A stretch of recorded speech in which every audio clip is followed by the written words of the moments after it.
think of Montreal, Quebec, you think of amazing music, French-inspired architecture and culture, and of course, that classic Canadian hospitality. But you may not know that it's also home to some of the world's most well-known game developers, and a few that you may not have heard of yet. While we talk shop with the developers, we also spent some time checking out the sights, sounds, and tastes of this charming city in On the Road with Qore, Montreal.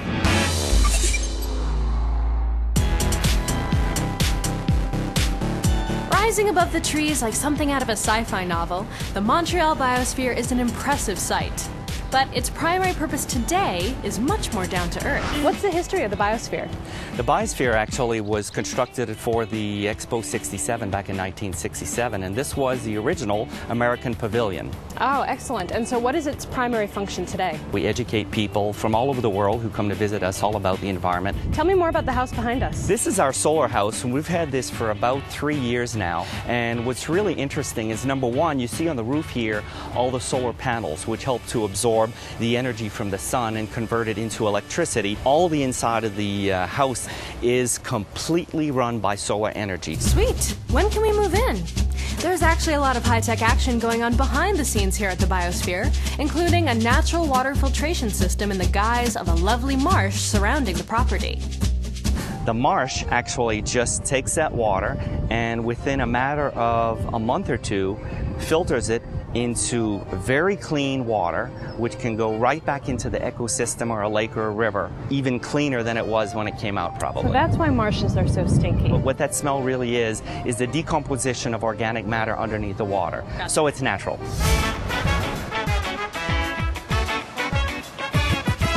You know what else is natural? The desire to consume massive quantities of fried potatoes. And Montreal is famous for their particular recipe called poutine. Marisabel Garrido, kitchen manager at local hotspot La Banquise, brought us into her kitchen to learn the ropes. So what kind of poutines are we going to be making today? Definitely we're going to start off with a classic, which is the classic. And that's with the curds and gravy? Yeah, okay. Absolutely. It's actually like the base of most of our poutines. The cheese, the potatoes, and the sauce. So why is poutine so popular here in Quebec? It's the kind of food that you can make whatever you want of it, you know? It can be comfort food, fast food, family food, and it's definitely traditional. Like, it's probably the only food that Quebec, as a province in Canada, has that is very authentic to them. Today, we have 29 poutines. So there's definitely a little something for everyone. Definitely. Here's how it works. You take your freshly made French fries, sprinkle on a pre-dosed package of cheese curds, top them with a healthy dose of gravy, and then start adding those extra toppings. And there you have 3 out of the 29 that we offer. And that didn't take very long at all, actually. No, it's not. I mean, I think that's the only thing that poutines have to be fast food. And how does it taste?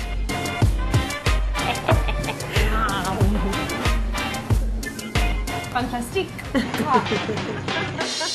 To cap off the evening, we headed over to Funzo Cafe to rest our feet for a while and to play some Street Fighter. I think they knew we were coming.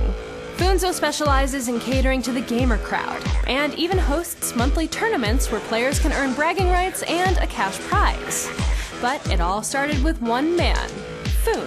Where does the name Funzo come from? My name is Foon. Spelled P-H-O-U-N. Let's call it Funzo. You know, it sounds like, you know, Japanese and all this thing.